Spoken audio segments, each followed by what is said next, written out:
First time in a record. Bibili lang ako ng relo, beb. Ang nangyari, eto, may pa-free shades pa. May pa-sunglasses pang libre.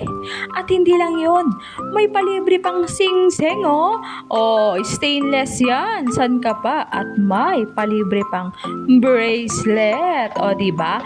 Relo lang ang binili ko. Isa lang. Pero binigyan ako 3. Dumating sa akin 4. Ang malupit pa dito, quality. Kasi yung strap pa lang, guys, kitang-kita.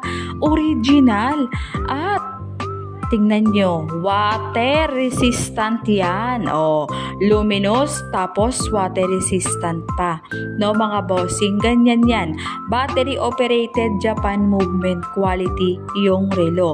Mga bossing, babasain natin yan para makita nyo na water resistant talaga yan. Kaya i-check nyo na yan sa Yellow Basket kung kursunada nyo. Bagsak presyo yan ngayon. Kaya habol na.